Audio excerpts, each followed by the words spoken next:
Good evening, welcome to my channel. I'm feeling a little bit under the weather, I've got a bit of a sore throat, seem to have some sort of a cold. It's not COVID. So I took a day off work, largely today, did a couple of little bits. But for some reason I wanted to write a short story. I had a sort of burning idea popped into my head from the 5 words that most recently I selected. So I thought, I might as well do it, let's do it. So yes, I have another short story for you today, if my voice holds out. And actually I think I'll go and get a glass of water, just bear with me one moment. That's better. So yes, I have some excellent news for you. I've just published another book. It's another running book called Run for the Hell of It, 50 Running Adventures from 5k to 100 miles. I'll be telling you more about that tomorrow, but it's on sale on Amazon now, so if you're into running, stories about having adventures in the wilds of Britain, coping with lockdown, dealing with changes in your life, then pick it up. This is what it looks like, and you'll get it on Amazon.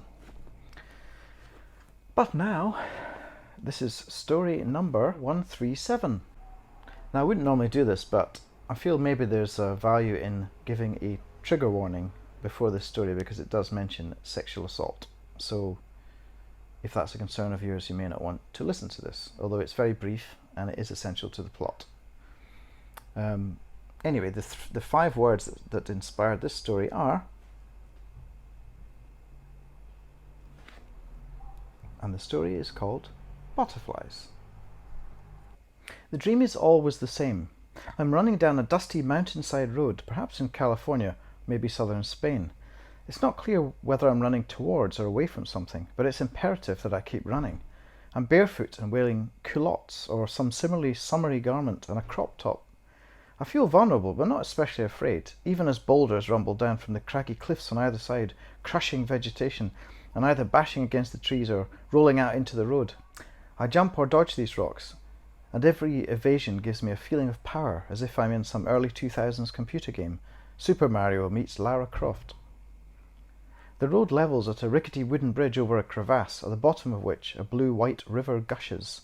The water's roar falls away to my left, as the river vanishes over the lip of what I guess is a massive waterfall.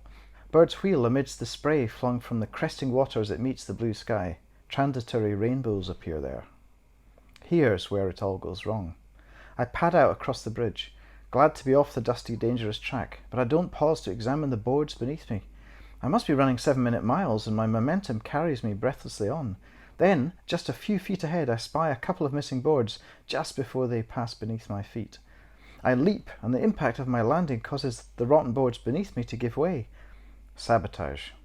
The word pops into my mind unexpectedly, as if whispered. I have the sense that an unseen enemy planned my demise this way. I grasp in seeming slow motion, clawing at wooden splinters as I plunge towards the water 50 feet below me. I've had this experience a dozen times before, but there seems to be nothing I can do to avoid it.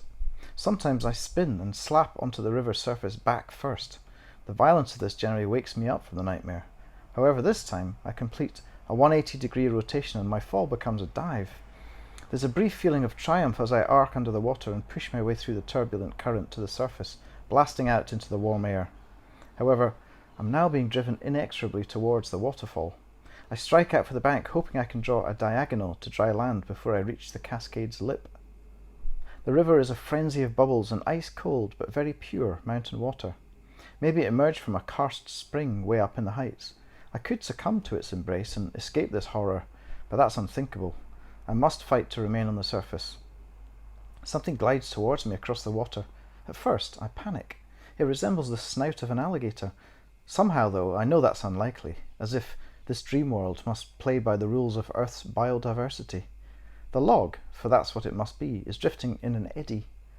I lunge for it, pulling it towards me, but somehow yanking it out of its helpful cycling current.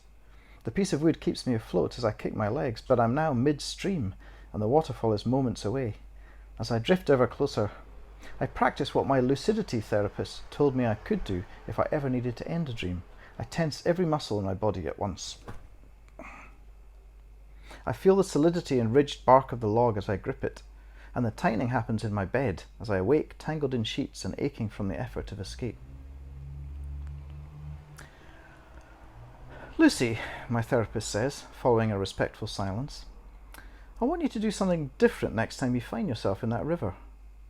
Uh-oh, I think. I have a suspicion I'm not going to like whatever Dr. Tenebrae says next. I want you to let go of that log and let yourself slip over the edge. What? I laugh, but Dr. T doesn't appear to be joking.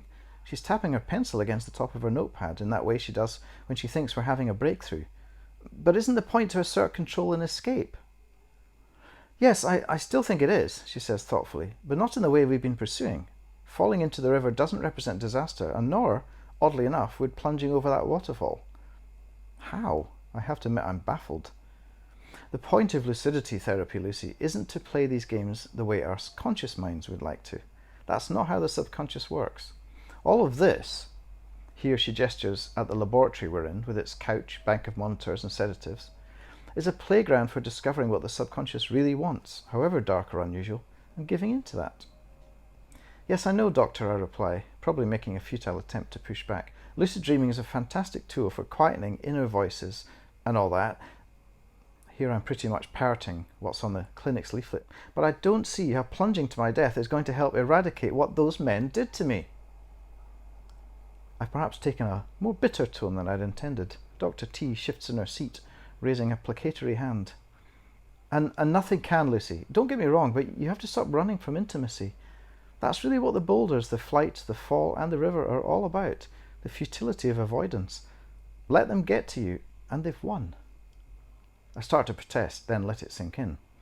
It's been 7 years since my assault in the alley behind the nightclub, and I can still call to mind the breath of my third and final rapist washing hotly, rancidly over my neck as he grunted towards his and my release. I'd do anything to escape those memories and to believe in someone's love again. I'm lonely, and I'm not into girls. Am I supposed to be a spinster at 28? Can't I let a man touch me again? I agree to give it a go and submit to the usual treatment. 2 little pink pills, then the repeated clenching and unclenching of various muscle groups, the internally whispered mantras, all triggers to awaken the pre-programming.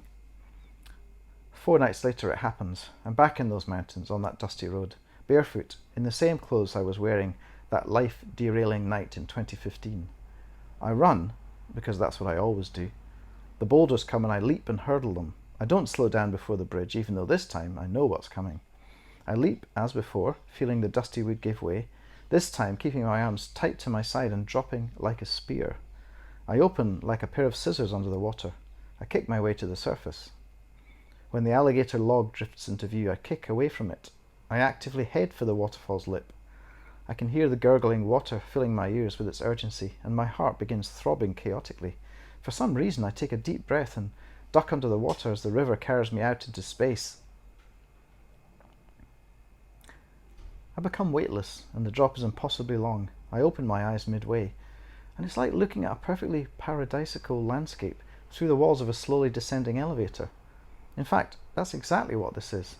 I'm now inside a glass box, protected from the cascade all around me, descending at an even pace, with no apparent mechanism in sight. Soon even the water dissolves away, as bright sunlight evaporates the millions of litres before they have had a chance to hit the ground.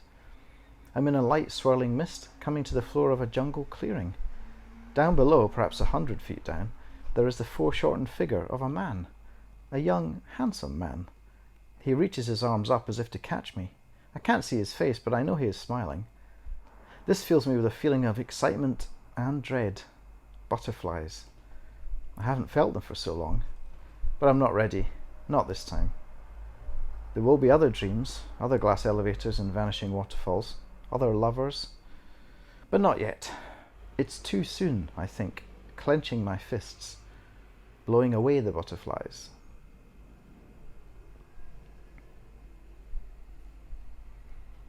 Yeah, so another strange little piece, kind of science fiction, although I do think if you could master lucid dreaming, it would be quite an amazing thing to be able to do anything you wanted in your dreams.